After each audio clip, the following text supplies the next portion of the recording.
Okay. Good morning, everyone. My name is Kala Abdurrahman, and today I'll be sharing with you my TED Talk entitled How Failure Empowers Us. And I've chosen to explore the idea of failure because I believe that it touches the lives of each and every one of us. And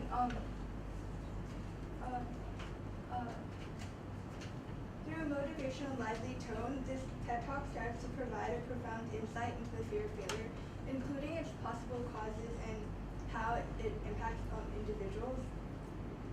And ultimately, this is accomplished to persuade the audience to embrace failure and to perceive it in a positive light.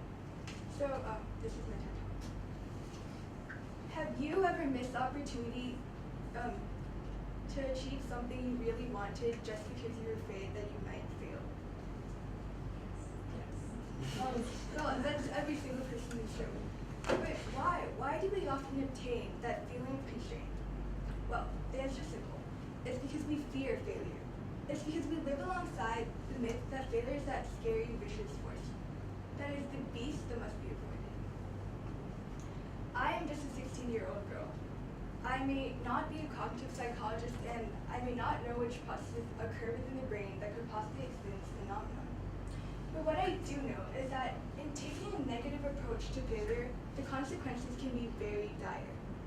Because there were times when I didn't even begin to do something I really wanted just because I was afraid of failing. And I regretted that.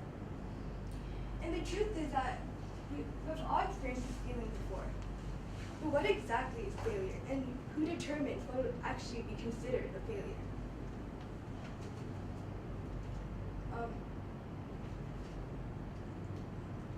Perhaps failure is just a state of mind.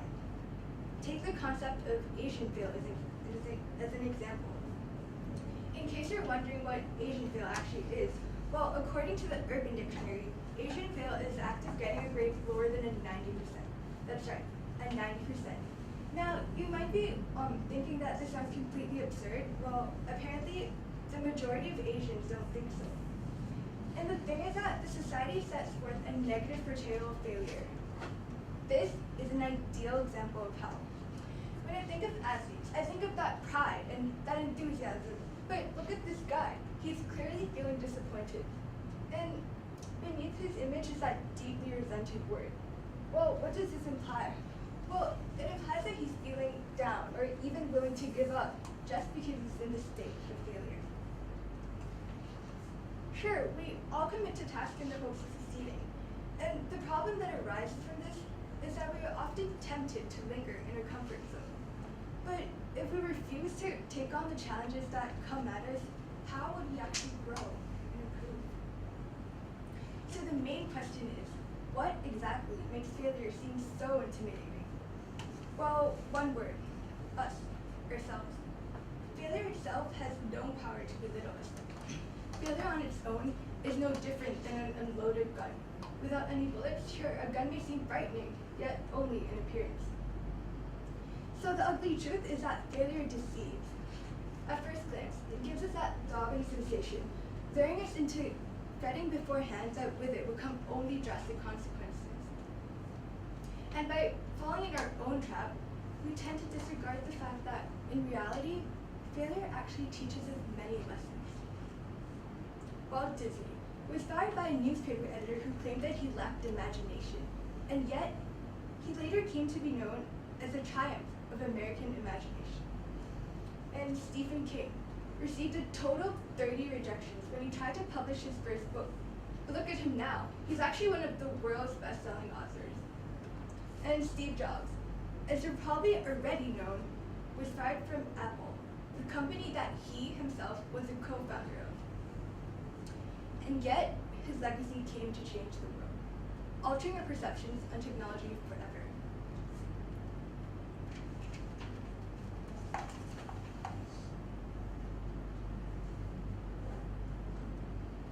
So the lesson taught by the lives of these legends is this. Failure is something that comes and goes.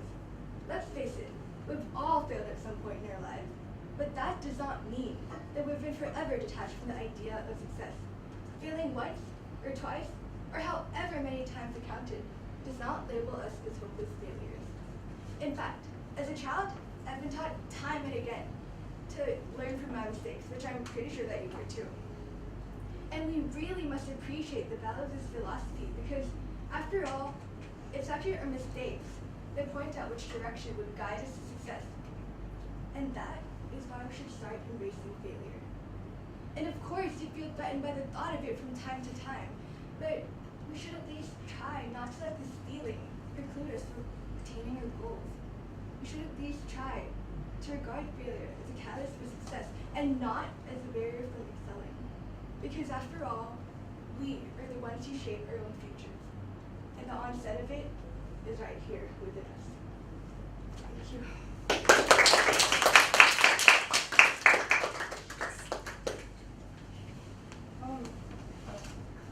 This is my rationale. So, this TED Talk strives to achieve the learning outcomes of Part 1, Language in a Cultural Context, by exploring the idea of failure. And the speech opens with a show of hands questions, and this serves as a visual statistic because, well, given a majority, if not all the people would have raised their hands. And this serves to strengthen the argument that is later made, which is that everyone has faced failure or the fear, like the feeling of fear of failure before. So this allows me to lead the audience into a powerful self-realization. And to establish my ethos, I relied on my shared experience with the audience, which is that we've all failed at some point in their life before. And in informing the audience that I have adopted a positive perspective on failure, I attempted to provoke in them the feeling that perhaps they should do too. And I also use an honest tone by saying that, well, I may not be a psychologist, and that like what I do know is that fear and failure can bring about negative consequences. I also use many rhetorical questions throughout the TED Talk. In the opening, I asked Anne to answer a rhetorical question, but why do we often obtain that feeling? Because I wanted to lead the audience into a self-realization again, and also to immediately stir agreement. I also wanted the audience to listen more actively. And the reference to AJ fails lends support to the claim that failure is just a state of mind, because as I said, like it's just like Asian fails is something that Asians think. I mean, like people normally won't think that a 90%, I mean anything lower than a 90%, like an 80 would be a fail, but then most of the Asians think that. And I think I also tried to add a tad of humor because as you know, this is a term that is commonly used in the ISB community, and so it's really relatable to the audience. And on the other hand, for those who may not have heard of the term before, I attempted to deliver a shock impact. And also, this was achieved to captivate the audience's attention. And the use of a beast and a gun as metaphors for failure allows me to create images, vivid images of our perceptions on failure, because these objects have already been associated with certain feelings and connotations, so it's in conveying my thoughts. And also, I wanted to captivate the audience's attention again. And the uses of illusion strive to exemplify how individuals can succeed despite the failures that they faced before. And this also builds onto the logos of my speech.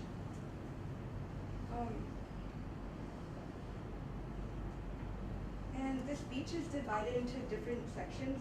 The beginning focuses on the concept of failure itself, and the ending focuses on the positive aspects of failure. So this facilitates the transition from understanding how failure can negatively impact individuals to how it could actually, like, how adopting a different perspective would allow them to. And in conclusion, through a motivational and emotive tone, the presentation tries to examine your perception of failure and its profound impact on individuals. And from watching my TED Talk, I hope for the audience to take with them the idea that failure should be regarded as a stepping stone to success and not as an obstacle from excelling. And I also hope that they would adopt a growth mindset, which is taking on challenges and learning from And lastly, I wanted to give a conscious reminder that as humans, it's normal to fail, and that we should not feel held back for trying again. Thank you.